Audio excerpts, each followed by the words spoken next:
Mi nombre es Marcela Landazábal Mora, soy postdoctorante en el Instituto de Investigaciones Estéticas de la Universidad Nacional Autónoma de México y hoy voy a compartir con ustedes la ponencia Movidas, imágenes sujetas entre los abismos de selva y desierto que he preparado para este coloquio.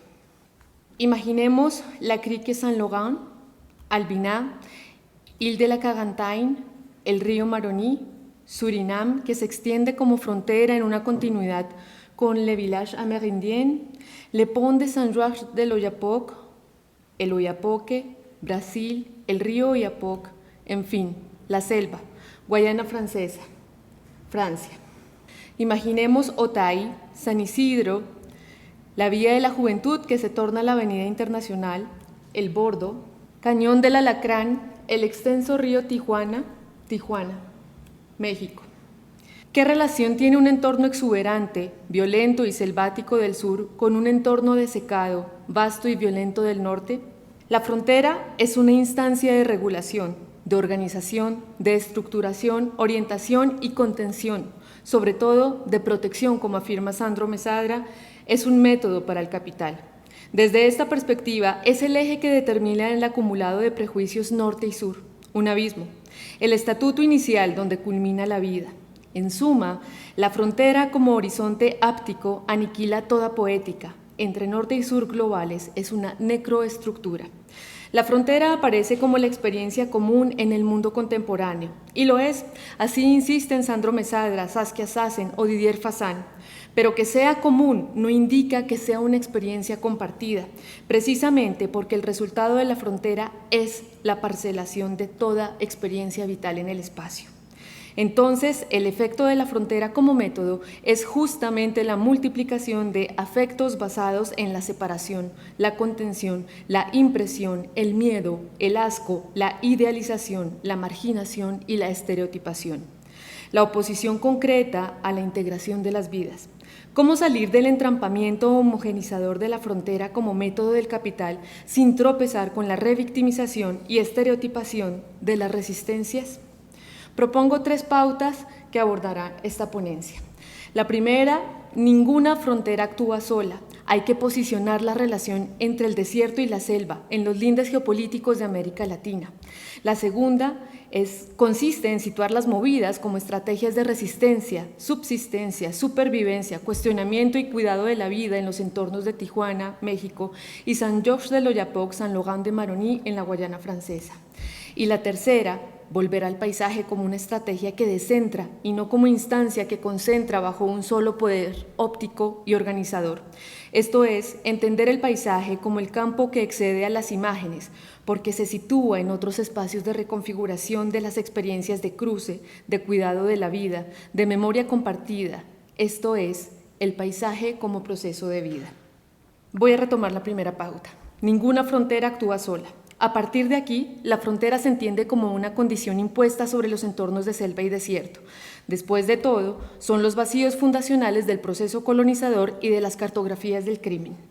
Comparten varias circunstancias, ser epicentros topográficos del choque entre norte y sur globales, entre Estados Unidos, México, Francia y Brasil con Surinam, el pasado colonial que inauguró sus estereotipos en tanto selva y desierto desde las perspectivas masculinas, tanto militares como evangelistas, y la localización al borde del continente, al borde de sus centros de administración política.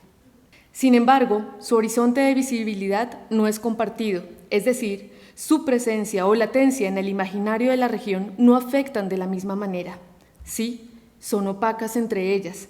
Precisamente hay que revocar ese impulso fragmentador que obliga a estudiarlas y administrarlas por tramos, despedazándolas en realidades dispuestas en imágenes, narrables, comprensibles como lógicas de desierto y selva, como son visibles en las imágenes que vamos a ver a continuación, unas imágenes estereotipo, una ciudad fronteriza de desierto. La historia de Tijuana durante todo el siglo XX ha sostenido estereotipos de prostitución, drogas, sexo y actividades delictivas. Después que iniciara la construcción del muro fronterizo entre Estados Unidos y México, durante la administración de Bill Clinton en el 93, Tijuana no ha dejado de recibir estrategias cada vez más sofisticadas para el cruce y, en consecuencia, su respuesta represora. Gran parte de la migración clandestina que pasaba por Tijuana hasta la década del 90 se desvía hoy hacia el desierto de Sonora. Después del 11 de septiembre del 2001, con la fundación del Departamento de Seguridad Nacional de Estados Unidos, la deportación se volvió una práctica más recurrente. El rastro visible de esa política de muerte en Tijuana se concentra en El Bordo, una parte del canal del río Tijuana, donde desde el 2010 miles de deportados de diferentes países de la región sobreviven a la expulsión sistemática. Vale decir que si bien la política de propaganda del expresidente Donald Trump consistía en una campaña explícitamente xenófoba, la mayor cantidad de deportaciones se dio durante la administración de Barack Obama. La contención de la migración y de la deportación decanta en diferentes estrategias que la propia ciudad inventa para paliar el fenómeno. Un contrapunto entre asistencia de ONGs, provisión de algunos servicios como el surtido de jeringas para adictos a la heroína, dotación de preservativos y alimentación son las formas en que se amortiguan los brotes previsibles de inestabilidad mental, emocional, indigencia y drogadicción que trae el proceso de deportación. Todo conjunto, en un mismo entorno, parece traicionar cualquier consideración poética de estas ciudades del desierto. Asistencialismo, abandono, dispersión, reubicación, represión policial e incluso limpieza social. No obstante, los testimonios de los propios migrantes insisten en el cruce como un balbuceo delirante. Vale la pena pensar también en la convergencia entre desierto y desertificación visible en la adecuación del campo de refugiados de Fort Bliss en El Paso, Texas, donde en las últimas semanas de septiembre han comenzado a llegar refugiados provenientes de Afganistán. Aquí es interesante la contraposición ética del desierto como un entorno de expulsión o acogida, si su uso en tanto instancia humanitaria o deshumanizante. Todo parece indicar que bajo esa perspectiva de organización y regulación de las vidas, el desierto, cuando es frontera, tiene usos múltiples para las poblaciones excedentes, entre comillas. Se crea como un entorno que acude a diferentes prácticas del desecho y la expulsión, la necrogeopolítica a todo dar.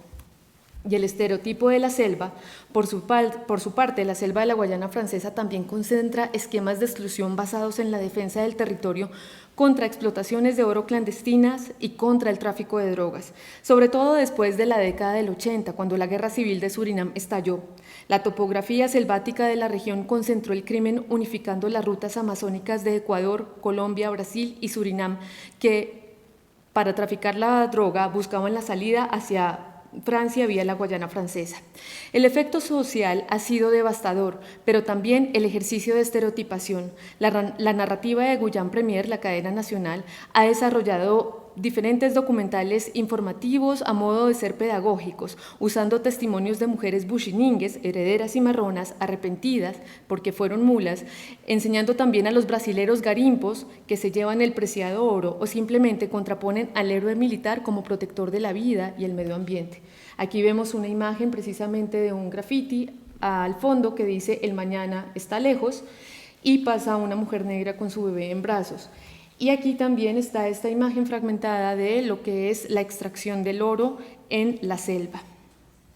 Estas imágenes extraídas de algunos reportajes solo enseñan el formato en que el espacio se traduce como un simple escenario de crimen. Aquí no hay paisaje. La precariedad expuesta entre cuerpos y geografías de los bordes en ningún momento es paisaje. Solo utiliza el medio como fondo para justificar los estereotipos de aislamiento. Todas estas imágenes son imaginables. Lo difícil es imaginar su contraparte. ¿Cómo rastrear otras huellas cuando las resistencias o las formas críticas que surgen en las estéticas vernáculas no siempre optan por una contraposición frontal o previsible? Para revocar ese aislamiento entre selva y desierto, solo es preciso observar cuán conectadas están por los mismos patrones coloniales y geopolíticos. Sí, se trata de pensar como región del mundo, enunciarlas en plural y luego conectar sus viejas nervaduras resquebrajadas por las múltiples violencias colonialistas y neoliberales. La segunda pauta de la ponencia indica movidas fuera de campo. ¿Qué es esto? El paisaje en la dimensión poético-política que quiero hacer evidente está fuera de campo, es decir, no se contiene en estas imágenes que hemos visto. Si la precariedad es un horizonte de control, como afirma Judith Butler, podemos comprender que el contenido visual visitado se forma de imágenes controladas, es decir, no muestra ningún afuera, participan todas en el canon. Los efectos jurídicos, judiciales y económicos de franquear la frontera se componen de imágenes previsibles. Una importante estudiosa de la precariedad, Isabel Lorey, afirma que la precarización significa vivir con lo imprevisible. Aunque convengo con gran parte de sus reflexiones, de esta disiento. El rastreo de las imágenes deja ver que la precarización consiste en controlar y anticipar lo previsible, donde todo estado de contingencia tiene un desenlace fatal. En el mundo actual, vivir sin garantías pronostica una disposición a la muerte que no logra ser contrarrestada por la falsa promesa de seguridad de la vida.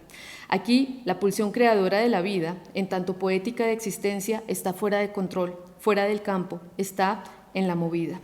Las movidas son orquestaciones tejidas por debajo, por una parte componen un balbuceo de fraternidad entre marginales y por otra componen una auténtica fuga ante las imágenes previsibles.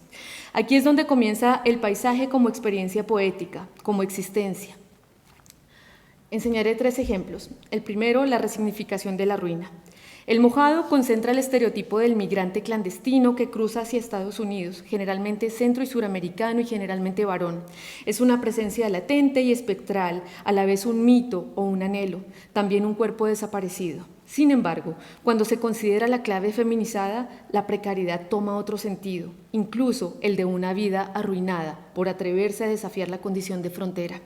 El sentido de ruina aquí no es algo inerte, sino vivo. Es un estado provocado por una convergencia de fuerzas que reducen la humanidad y la subjetividad. La ruina es una condición afectiva, huella impresa de una serie de vivencias de expropiación corporal y subjetiva que padecen las víctimas del tráfico sexual. Este enunciado solo lo menciono por su importancia, pero no podría desarrollarlo más en este espacio, pues comprometería la ampliación hacia el testimonio de diferentes personas. No obstante, me interesa destacar la capacidad creativa, el perdón, la ternura y el acompañamiento como instancias de recomposición y no repetición que permiten volver a tejer una cadena de cuidados muy próximos, muy cercanos, allí donde algunos eslabones fueron destrozados y luego, por la potencia de alguna profunda convicción de arraigo a la vida, recompuestos. Después de padecer la trata, la violación y la prisión durante casi 2 décadas en Estados Unidos por un crimen que no cometió, una mujer mexicana de Tijuana logra hacer fortaleza de su propia vulnerabilidad. Aunque deportada, su trabajo en Tijuana consiste en apoyar a la población femenina juvenil para evitar que caiga presa de redes de blancas. Estas prácticas de sutura con la vida, como yo las llamo, revocan la paranoia del colapso del presente. Y no quiero romantizar la perspectiva de la reconstrucción, pero sí quiero restarle poder a la narrativa del colapso, porque hay que otorgarle un valor ético, simbólico y estético a la recomposición del cuidado. El segundo ejemplo, o la segunda movida, es desviar el sueño, es un boicot al imaginario de fragmentación. La migración haitiana propone un especial acercamiento ante el desvío del sueño americano. Después del terremoto del 2010, la región vivió el flujo de esta migración, primero hacia el sur y luego hacia el norte. Seguir sus pasos desde la selva, cuando los encontré en la Guayana Francesa, me ha permitido conocer la intensa conexión entre esa selva y Tijuana, entre la selva y el desierto. En estos cruces surgen los canales de radio y las emisoras autogestivas por Internet para mantener la comunidad conectada, pero sobre todo para avisar que ha sido posible cuidar la vida y sostenerla en medio de diferencias culturales, de lengua y también de creencias religiosas. Este es un ejemplo de Radio Mosaic en Guyán, que es la cadena de radio haitiana, y este es un ejemplo de radio haitiana en Tijuana. Wakute Radio Haitiano en Tijuana.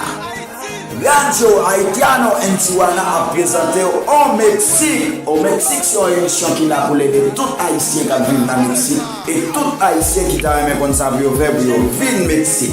Branchez chaque dimanche, c'était la soirée sur Radio Haitiano en Tijuana avec Jasnel et Laza. Branchez au Mexique, ou même qui t'a aimé comme tout ça qui a passé dans le pays Mexique. Branchez. Bienvenidos a Radio Haitiano en Tijuana. Te presentamos Omexic, conducido por Yasnel y Laza. Cada domingo tendremos invitados especiales, debates, preguntas, información y todo lo relacionado a migración. Cada domingo a las 7 p.m. Gracias por sintonizarnos en Radio Haitiano en Tijuana. Este era un ejemplo precisamente de cómo esta experiencia del lugar no se concreta en imágenes visuales, pero quizá en experiencias sonoras y comunitarias de cuidado, de inmersión en el medio tijuanense y de resignificación de la condición migrante. Junto a ellas y ellos he podido comprender que la cartografía desde abajo es un arma esencial para hacer política la poética. El caso haitiano no estaba previsto para esta ponencia, pero lo menciono por su enseñanza y también porque vale la pena traerlo a presencia a raíz de los ejercicios represivos que ha soportado la comunidad en Tapachula las últimas semanas. El ejemplo final, el sueño eterno. La última fuga es extrema, es la renuncia final a la vida. Los jóvenes de comunidades originarias de la Guayana Francesa durante la última década han venido cometiendo suicidio. El suicidio, desde una perspectiva racionalista occidental, se entiende como una patología social. Sin embargo, una perspectiva más sensible obliga a resemantizar esta expresión en un marco de luchas por la vida. Lo que está presente en la selva amazónica es una fuerte y persistente presencia masculina aniquiladora, por un lado los marines que resguardan la Guyana y por otro los garimpos que se roban el oro, pero también la administración francesa y de cada uno de los estados. La condición de aislamiento no refiere a la selva, sino al modo en que es regulada y administrada. Todavía retumba la frase que escuché en 2017 de un docente amerindio, como le llaman los franceses, quien, pensando la situación de los jóvenes, afirmó: el mundo de afuera vive en la precariedad psicológica. Este encierro del mundo amazónico ha sido enfermizo.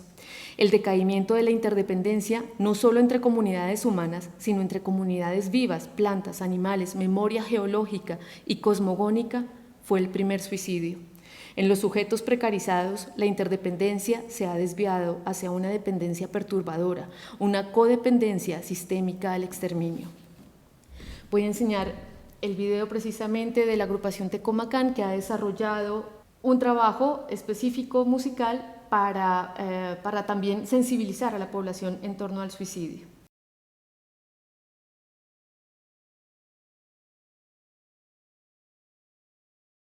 This is Riverside Productions.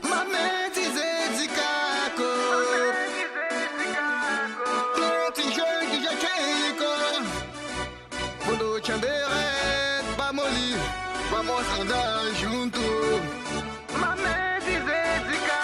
Mamen si zezikako mokone puri no asipo non decidiu si zemboka sinen iPhone wane dereta non to se kwane kuin mamen si zero iPhone mamen au si momondo zelpen zebay po ati watan to kuin on dereta nanakom eres de mono nawe eres anong tane derai pora nawe tamano ereneng taza ang erete zepenang wanye tat eres wera eki eres at patat denyuan ereo aweze pede adugio bayra rembiara no erijutat denyuan kom emoja okat patat la to kola to leche to go la to bule to pamele que la via cuanto ko apa un bolide to peke pouve apa rouleve to que laisse toute famille apa me maladie qui finit cheto tous ces blagues qui bien disputo Mamen si zezikako mokone pure no asipo non decidiu si zemboka sinen iPhone wane dereta non to se kwane kuin mamen si zero iPhone mamen au si momondo zelpen zebay po ati watan to kuin on dereta nanakom wana zepe si zemboto rikaru ko e marupi dere na kwana indu muna wan zepe data no pao urakara e mai wakuwo Changarupiwe, okayum taneng, karakuri de waram omano taneng, mamenani ay poti japa kakum, nous bien rigoler, nous bien prendre nos pieds, mouka fini lever, tout ka fait m'oublier, moula souhaiti jeune ka vini suicider, moja j'étais roulé enlayé, yo choqué l'argent ka fait vini fou, baye plus force, baye plus l'amour, pour y penser dès que nous périver, abayou la mer, où ça nous qui arrive, mamen si zezikakom. Mokone puri no asipo non decidiu si zemboka sinen iPhone wane dereta non to se kwane kuin mamen si zero iPhone mamen au si momondo zelpen zebay po ati watan to would kuin on dereta nanakom com tu tá brava tu quer se matar bem chapa tu não quer mais viver tô queria só experimentar. Então não posso mais voltar. Vai deixar tudo seu família. A parada vai ficar muito difícil. Tenho andar com muito coragem para acabar seu projeto na vida. Eres a mono na we, eres a não tá né. Dirai pora na we, tamano erenen. Tazaan eres te penan. Wanye tat eres a wera eki u. Eres a patat denyuan ereo. A weze pede aduugio. Baira rembiara no eres jutat. Denyuan kom ere monja okat patat. Ma men si zezika kom. Mokone pure nu asi ponon decidiu. Si zembuka si nen iPhone. Wane dere tanan tu se kwane kuin. Ma men si zero ara iPhone. Ma men au si momondo ze upen. Ze bay po atsi watan. Oh kuin on dere tanan kom. Bien, lo que vimos fue esta participación de la agrupación Tecomacán, que enseña una narrativa también pedagógica para prevenir el asunto del suicidio, y han dramatizado, han creado toda la historia, también fusionando las lenguas, el portugués, el creol, el francés y su lengua nativa para sensibilizar cuantas más jóvenes puedan alcanzar. La tercera pauta, y ya con esta termino, es el paisaje proceso de vida. Hay estética en los lugares de aniquilación. La poética hecha política en los actos del habla, del cuerpo y la imaginación en tanto liberación irracional, entre comillas, pero profundamente reconstructiva de la moral parcelada por las diferentes instancias de dominación en el orden mundial actual, se reclama como una pulsión por la vida. Está más próxima a la memoria del paisaje que a su imagen. Para diferenciar algunas categorías, en consecuencia de la necropolítica evidente, no existe algo así como una necroestética. La estética, enunciada desde el sur, en el paisaje de selva y desierto, es siempre un posicionamiento ético por la vida. El abuso de la regulación de las imágenes y la imaginación desde las instancias de poder ha decantado más bien en la necroestetización, una estatización de las imágenes que aniquila la posibilidad de imaginar la vida en movimiento. Generalmente, mediadas por instancias de prensa, discursos oficiales y sus diversos aparatos de difusión, los foto- y telereportajes mitigan todo impulso interrogador, solo presentan la convulsión del mundo ya quieta. En las imágenes de crimen, en las imágenes de contextos subyugados por la necropolítica, la estética procura un cuestionamiento ante la imagen y, de nuevo, la vuelve a su experiencia subjetiva, viva, orgánica y políticamente. La estética, como instancia de relación, es siempre una dimensión política. Esto ha sido andado en pasos de diferentes pensadoras y pensadores, Gloria Anzaldúa, Rita Segato, Edouard Glissant, Patrick Chamoiseau, Enrique Dussel, entre otros y otras que han caminado con las comunidades marginadas entre trochas y fronteras, con sus tropiezos también disciplinares. Las movidas, las fugas del marco, del relato dominante, de la imagen relatada, exceden lo previsible. ¿Quién pensaría que una niña de 12 años, después de décadas de violencia, regresaría para proteger otras vidas? ¿Quién pensaría que los haitianos desviaron enfáticamente el sueño americano? ¿Quién pensaría que el suicidio de jóvenes de la selva nos compromete, porque su grito nos hace pensar nuestras profundas instancias de relación con todo lo vivo? Nada de esto fue previsto, como tampoco la íntima relación de una selva afrancesada y un desierto norteño. La movida es la estética del paisaje entre selva y desierto que convoca a la reconciliación con la existencia.